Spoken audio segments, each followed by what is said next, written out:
Everyone, Merritt here from Wade Baptist. I hope you're having a great weekend. I hope you're not too bored.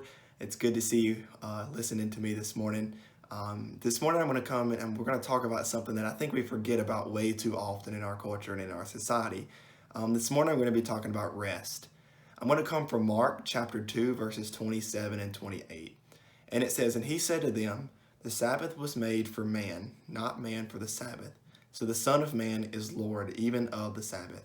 This morning, I'm not going to come specifically about this passage of Scripture, but I'm really going to come kind of talking about what it means to rest and have recognize the Sabbath as a whole.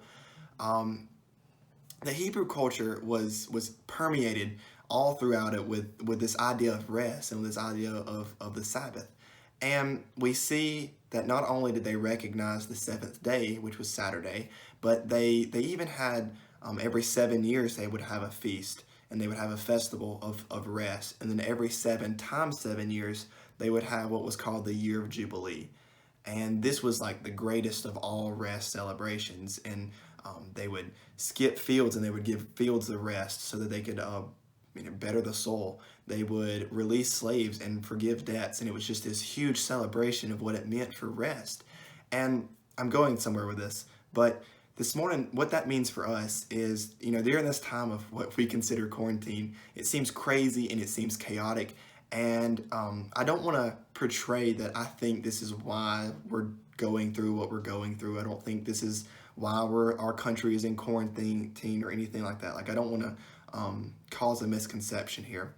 But I do think that if we listen to verses like Mark chapter 2, verses 27, then we can use this time that we have of not coming to church or not being able to come to church, not being able, some of us can't go to work, some of us are out of school.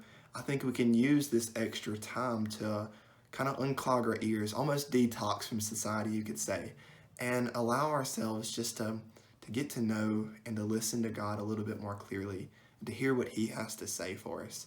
I want to encourage you by talking about the ministry of Jesus a little bit. You see, Jesus kind of started His ministry on the Sabbath. He started His ministry in a time that should have been dedicated to rest. And then when he was resurrected on what's called the 8th day, or the first day of the week. He was resurrected right after the period of rest.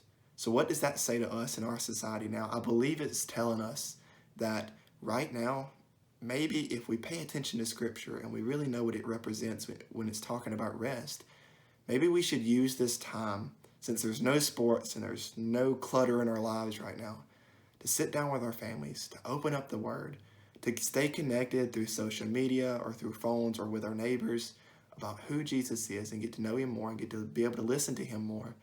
And then expect God to do something great when all of this is over with, right? Jesus is starting His ministry now again. But then tomorrow, when all of this is over with, when, as the Word says, when this too shall pass, I believe, and I truly believe, guys, we're going to be able to see God work in a way that we haven't seen Him work maybe ever for some of us. Guys, I hope this was encouraging. I want to remind you that rest is important, just as Mark says, as Mark records Jesus saying that God didn't make rest and then put man in that, but He gave man rest. It's a gift that we get to have. The Sabbath is something He made for us. So I pray that we take our time with the extra time that we've been allotted right now. We open up His words and we get closer to God during this time, and then leave this period with an expectation that He's going to do something magnificent. We love you guys. We're praying for you guys. If y'all need anything, please give us a call. I look forward to seeing the comments on here. If you have any questions and you want to know more about the Sabbath, about rest, about what the Word says about it, or if you have something extra to add, or maybe you wanted to hear something more, or maybe you thought my opinion was crazy, let me know. I want to hear about it. We love you guys. We're praying for you guys. We really, really miss y'all, and we can't wait to see you again. Have a great weekend, and we'll see you later. Bye-bye.